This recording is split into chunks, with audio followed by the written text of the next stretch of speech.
I'm giving somebody the blues today. Welcome back to the channel, everyone. Today we're going to be looking at the Tekken 7 post Season 4 PC ranked leaderboard statistics, the definitive original polished edition, one more time. In the first video, I talked about the popularity of every character, and there was a lot of head scratchers and there was a lot of eye openers when we talked about that.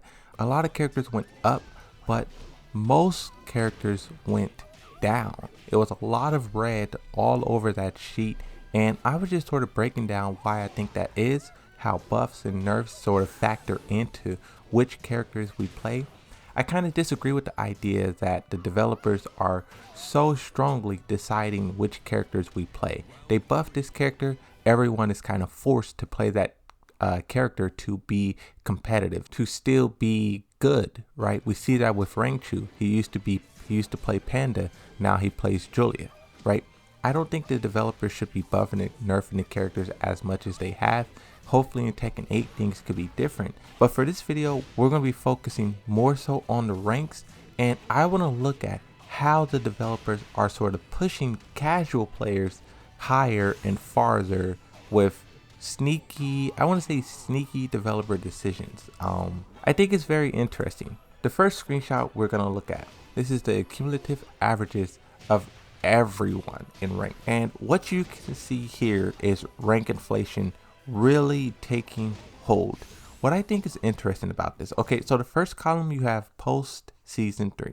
This was at the end of season 3. This is what the ranks look like. Now at the start of season 4, this is what the middle column looked like, and you can see that these two are pretty similar. Yes, there's a little bit of change, there's a little difference when you get to this orange and this red, but for the most part it's completely the same.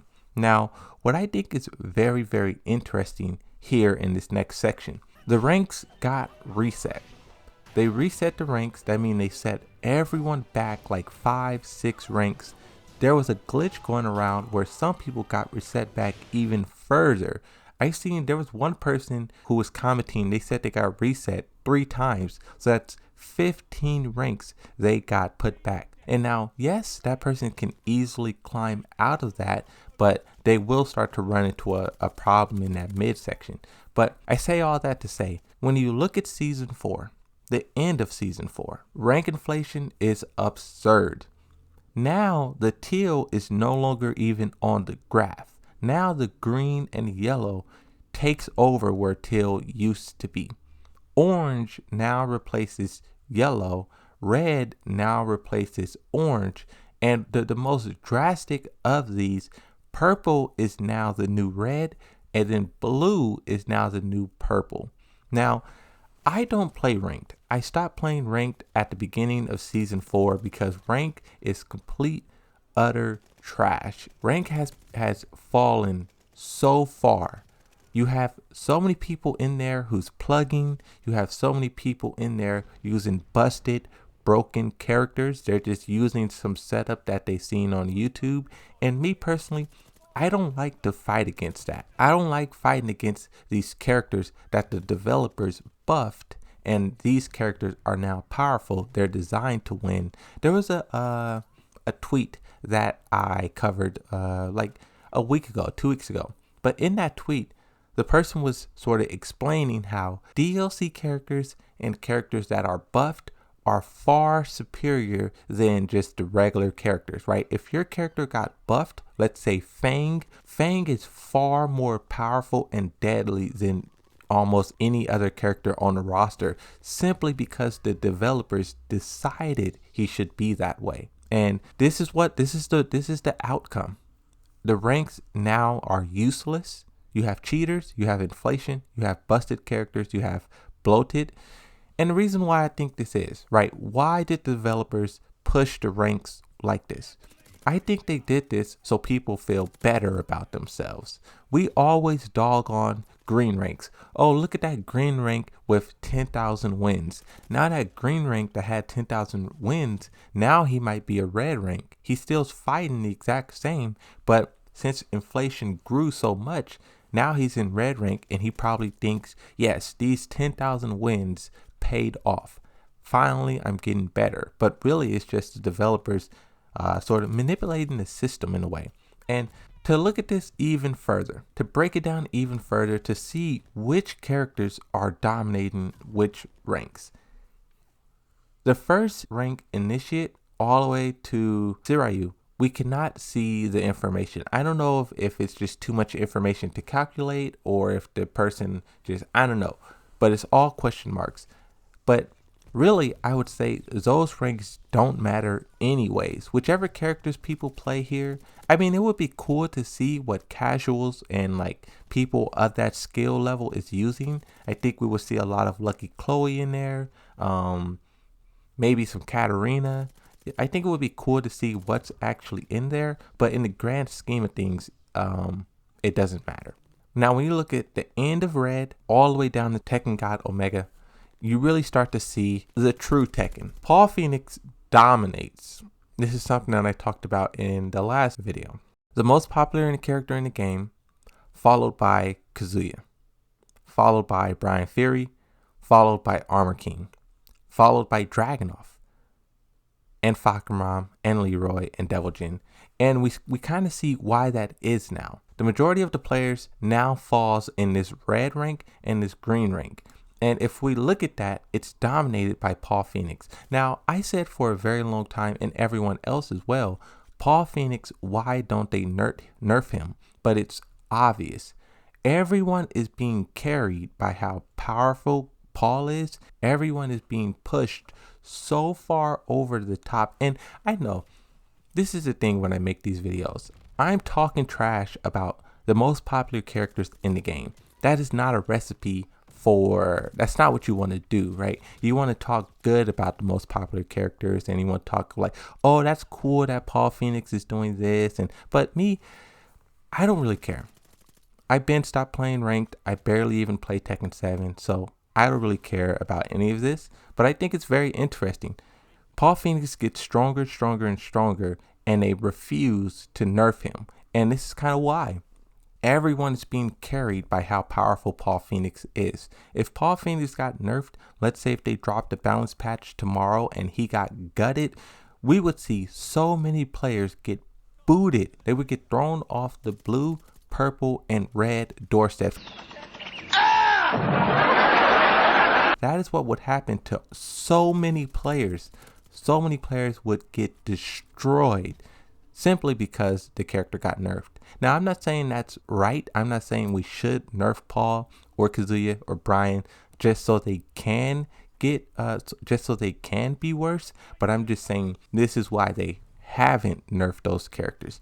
Every single balance patch, Brian has gotten stronger and stronger and stronger, and this is why. His player base is huge.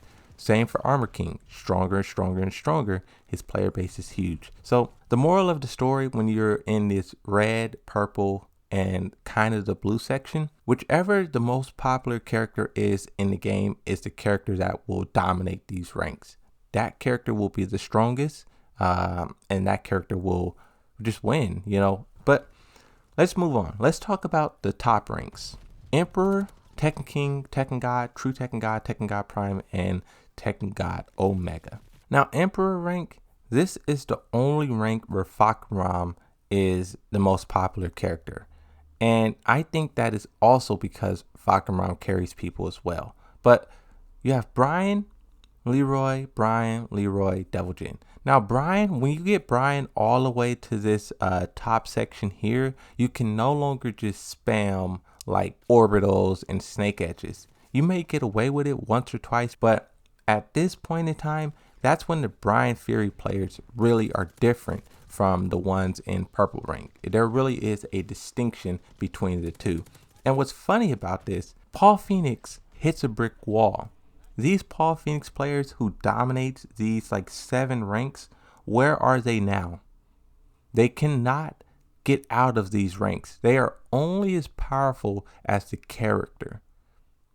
Paul Phoenix players, they really are garbage. It's just their character is designed to be in this section of the ranks. You can literally see the drop off. It goes Paul Phoenix right there. He drops off, and then he drops off, and then he's gone.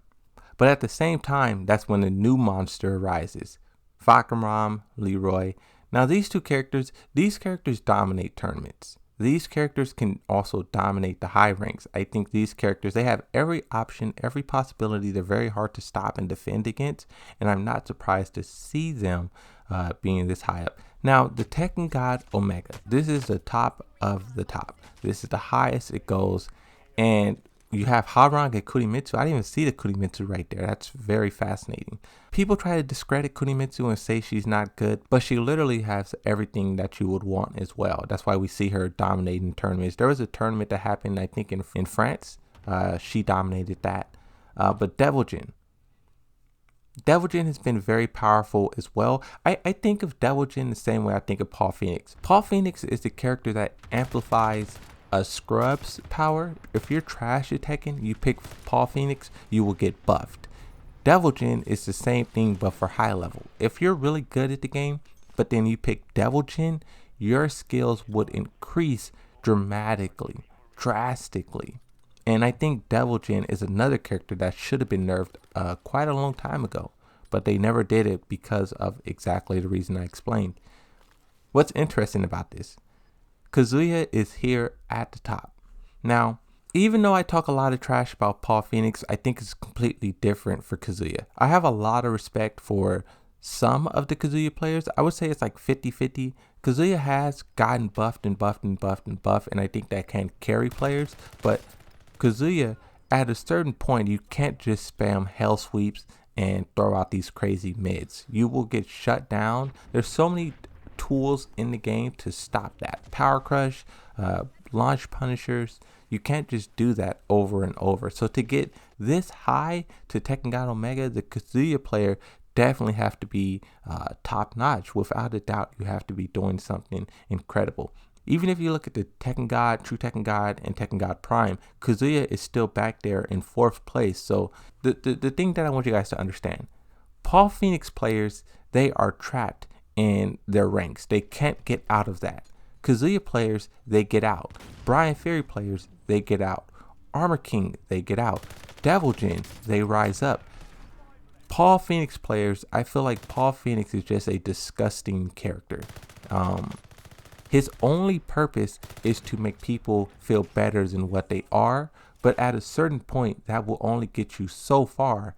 Let's say if Paul Phoenix was to get buffed again, then we would see all of these Paul Phoenix players, they would climb up, but they will only go as high as the developers want them to, you know? I think that's pretty much it. That's my whole Paul Phoenix sucks rant. I know I was focusing a lot on Paul Phoenix, but I think the reason why I focus so much on Paul Phoenix is because this one character is what the developers do for every character. Every character is balanced the same way that Paul Phoenix is. Paul Phoenix is kind of the shining example of why Tekken 7 is the way that it is.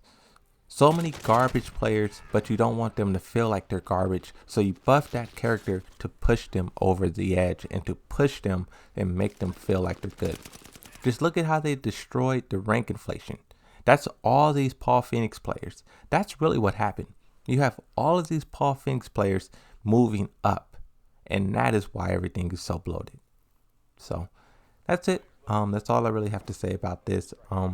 There's one thing about this Obla statistics. I wanted to see the rank placements, which characters have the best win rate. Hopefully we will get that next. I know this stuff takes a while, so I won't complain and whine, but I do want to see which characters have the best win rate statistics in the game, because I think it's very important. And also, I think the reason why we don't get any of this stuff in official documents from Harada, the reason why he only tweets out a character here and there is because if he did, he would have to explain why the DLC is pay to win. He would have to explain why Paul Phoenix is not nerfed, even though everyone says he should be. It's okay for a community person to upload this stuff because it's not official. But when you do it from an official channel, then the community is justified if they get upset, right? Because it's the evidence is clear what they should do, but they don't do it, you know? I don't know. That's it, though. I won't ramble anymore. Hopefully you guys enjoyed this video. Thanks for watching. I'll see you next time. Bye bye.